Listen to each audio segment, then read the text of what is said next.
제2의 금융위기, 사모신용, Private Credit. 금융위기는 항상 예상하지 못한 곳에서 시작됩니다. 2008년 금융위기도 처음에는 그저 주택담보대출 문제처럼 보였습니다.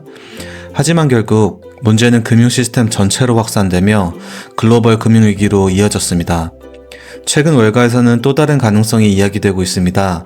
바로 다음 금융위기의 진원지가 프라이빗 크레딧 시장이 될 수 있다 라는 이야기입니다. 그렇다면 정말 그럴까요? 오늘은 사모신용, 프라이빗 크레딧이 무엇인지, 왜 위험하다는 이야기가 나오는지, 그리고 제2의 금융위기로 이어질 수 있는지 핵심만 간단히 살펴보겠습니다. 먼저 프라이빗 크레딧, 사모신용을 간단히 설명해 보겠습니다. 프라이빗, 사적인, 크레딧, 대출입니다. 즉, 사적인 돈, 예를 들어 고액자산가나 비은행 기관의 자금을 모아서 운용사가 기업에 직접 돈을 빌려주는 시장입니다. 대표적인 운용사로는 블랙락, 블루아워, 아폴로, 블랙스톤 같은 회사들이 있습니다. 이 회사들은 투자자 돈을 모아서 기업들에게 대출을 해줍니다. 즉, 쉽게 말해 은행 대신 사모운용사가 기업에 돈을 빌려주는 시장입니다. JP모건 CEO 제이미 다이먼은 신용시장 리스크를 언급하며 이런 말을 했습니다. 바퀴벌레 한 마리가 보이면 더 있을 가능성이 크다. 집에서 바퀴벌레 한 마리가 나오면 보통 그게 끝이 아니죠. 지금 월가가 프라이빗 크레딧 시장을 보는 시선도 비슷합니다.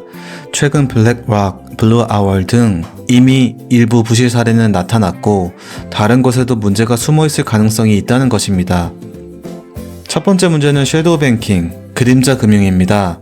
2008년 금융위기 이후 은행 규제는 크게 강화되었습니다. 그래서 은행이 하지 않은 영역을 프라이빗 크레딧 시장이 빠르게 채우기 시작했습니다. 문제는 은행보다 규제가 훨씬 약하다는 점입니다. 그래서 프라이빗 크레딧 시장은 종종 섀도우 뱅킹, 즉 그림자 금융이라고 불립니다. 두 번째 문제는 유동성입니다. 주식은 매일 거래되기 때문에 가격을 바로 알 수 있습니다. 하지만 프라이빗 크레딧 대출은 비상장 기업 대출, 장기 대출, 거래 시장 없음이라는 특징이 있습니다. 즉, 대출을 받은 기업의 가치를 정확히 알기도 어렵고 대출을 바로 팔 수도 없습니다. 그래서 투자자들이 돈을 돌려달라는 환매 요청을 하면 문제가 생길 수 있습니다. 실제로 블랙락, 모건 스탠리, 블랙스톤 같은 운용사 펀드에서는 한때 환매 제한 사례도 발생했습니다. 돈을 빌려준 사람들이 돈을 돌려달라 했는데 바로 돌려줄 수 없다 라고 한 것입니다. 하지만 구조는 2008년 금융위기와는 조금 다릅니다. 2008년 서브프라임 위기의 핵심은 금융 시스템 전체에 퍼져있던 레버리지 구조였습니다. 레버리지가 사실상 끝이 없었습니다. 주택담보대출을 묶어서 채권으로 만들었고 그 채권을 다시 쪼개 또 다른 채권을 만들었습니다. 심지어 부실한 주택담보대출과 건전한 대출을 섞어서 새로운 채권을 만들어 팔기도 했습니다. 이 과정에서 같은 자산이 여러 번 포장되면서 실제 위험 규모가 훨씬 커졌습니다. 끝이 없는 레버리지가 발생되었습니다. 은행, 투자은행, 보험사까지 금융기관 전반이 연결되어 있었기 때문에 문제가 발생하자 충격이 금융 시스템 전체로 퍼졌습니다. 사모신용도 구조화 상품이나 대출 상품을 묶은 수익증권 등의 레버리지가 있습니다. 그래도 사모신용은 기본적으로는 기업에 직접 대출을 해주는 시장이기 때문에 레버리지 수준이나 연쇄부도 가능성은 2008 금융위기보다는 제한적일 것이라는 평가가 있습니다.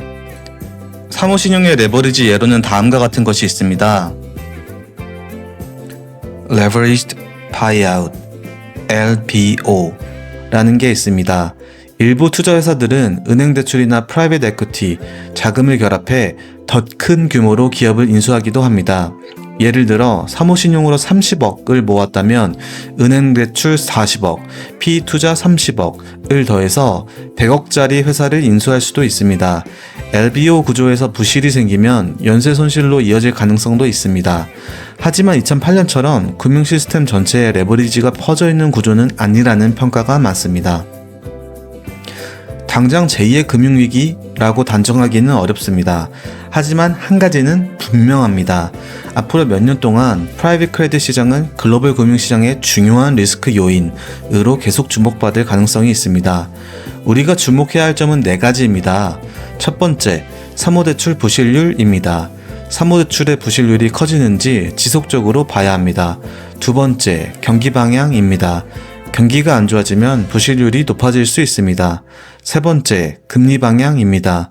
금리가 높아지면 변동금리가 많은 사모대출의 부실률이 높아질 수 있습니다.